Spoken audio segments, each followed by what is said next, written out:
ಕರ್ನಾಟಕ ರಾಜ್ಯ ಅಂಗವಿಕಲರ ಹಾಗೂ ಪಾಲಕರ ಒಕ್ಕೂಟದ ವತಿಯಿಂದ ಅಂಗವಿಕಲರ ಹಾಗೂ ಪಾಲಕರ 3ನೇ ರಾಜ್ಯ ಸಮ್ಮೇಳನ ಜನವರಿ 6 ಮತ್ತು 7ರಂದು ನಗರದ ಕರ್ನಾಟಕ ಸಂಘದ ಕೆವಿ ಶಂಕರಗೌಡ ಶತಮಾನೋತ್ಸವ ಭವನದಲ್ಲಿ ನಡೆಯಲಿದೆ ಎಂದು ಒಕ್ಕೂಟದ ರಾಜ್ಯಾಧ್ಯಕ್ಷ ಜಿಎನ್ ನಾಗರಾಜು ತಿಳಿಸಿದರು. ಕರ್ನಾಟಕ ರಾಜ್ಯ ವಿಕಲರ ಹಾಗೂ ಪಾಲಕರ ಒಕ್ಕೂಟ ಎಲ್ಲ ಅಂಗವಿಕಲರಿಗೆ ಕಡ್ಡಾಯ ಶಿಕ್ಷಣ ಮತ್ತು ಕಡ್ಡಾಯ ಉದ್ಯೋಗ ಎಂಬ ಮೂಲಭೂತ ಬೇಡಿಕೆಗಳನ್ನಿಟ್ಟುಕೊಂಡು ಪಂಚಾಯಿತಿ ಮಟ್ಟದಲ್ಲಿ ಎಲ್ಲ ರೀತಿಯ ಅಂಗವಿಕಲರನ್ನು ಸಂಘಟಿಸಿ ತಾಲೂಕು ಮತ್ತು ಜಿಲ್ಲೆಗಳಲ್ಲಿ ಕ್ರಿಯಾಶೀಲವಾಗಿರುವ ಸಂಘಟನೆಯಾಗಿದೆ ಎಂದು ಸುದ್ದಿಗೋಷ್ಠಿಯಲ್ಲಿ ತಿಳಿಸಿದರು. ಗೋಷ್ಠಿಯಲ್ಲಿ ಸಮ್ಮೇಳನದ ಭಿತ್ತಿಪತ್ರ ಬಿಡುಗಡೆ ಮಾಡಲಾಯಿತು. ಸಮ್ಮೇಳನ ಸ್ವಾಗತ ಸಮಿತಿ ಪ್ರಧಾನ ಕಾರ್ಯದರ್ಶಿ ಸಿ ಕುಮಾರಿ, ಒಕ್ಕೂಟದ ಜಿಲ್ಲಾಧ್ಯಕ್ಷ ಅವಿನಾಶ್ ನಾಗರಾಜು, ಕಾರ್ಯದರ್ಶಿ ಜಿಎನ್ ಯಶಸ್ವಿ, ಖಜಾಂಚಿ ಶ್ರುತಿಕಾ ಸೇರಿದಂತೆ ಮತ್ತಿತರರು ಉಪಸ್ಥಿತರಿದ್ದರು.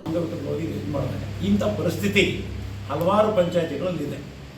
ಮತ್ತೆ ಇನ್ನು ಬೇರೆ ಬೇರೆ ಇಲಾಖೆಗಳಲ್ಲಿ ಇವಾಗ ಕೃಷಿ ಇಲಾಖೆ, ಪಶುಸಂಗೋಪನಾ ಇಲಾಖೆ, ತೋಟಗಾರಿಕೆ ಇಲಾಖೆ, ಆರೋಗ್ಯ ಇಲಾಖೆ ಎಲ್ಲದರಲ್ಲೂ ಕೂಡ ಆ ರೀತಿ ಖರ್ಚು ಮಾಡಬೇಕು. ಅಲ್ಲಲ್ಲಿಯ ಸಮಾಜ ಕಲ್ಯಾಣ ಕಾರ್ಯಕ್ರಮಗಳು, ಅಭಿವೃದ್ಧಿ ಯೋಜನೆಗಳಲ್ಲಿ ಅದನ್ನು ಮಾಡ್ತಾ ಇಲ್ಲ. ನಮ್ಮ ಎಷ್ಟೋ ಜನ ಅಂಗವಿಕಲರಿಗೆ ಇದಕ್ಕೆ ಪಿತ್ರಾರ್ಜಿತ ಆಸ್ತಿಯಾಗಿ ಒಂದು ಹೊಲ, ಒಂದು ಗದ್ದೆ ತೋಟ ಇರ್ತದೆ, ಒಂದು ಭಾಗ ಬಂದಿರ್ತದೆ.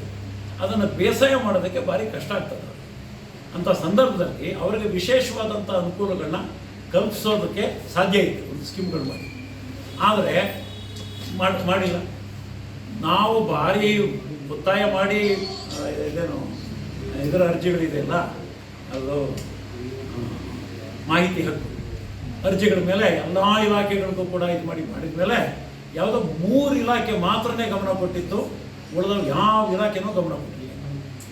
ಮತ್ತು ನಾವು ಒತ್ತಾಯ ಮಾಡೋಕ್ಕೆ ಶುರು ಮಾಡಿದ್ಮೇಲೆ ಅವರು ಇರೋ ಸ್ಕೀಮಲ್ಲೇ ಆಯ್ತಪ್ಪ, ಗೊಬ್ಬರ ಯಾರಿಗೋ ಒಂದಷ್ಟು ಜನ ಕೊಡಬೇಕು, ಅದರಲ್ಲಿ ಇನ್ನೊಂದು 5% ಅಂಗವಿಕಲರಿಗೆ ಕೊಡೋಣ.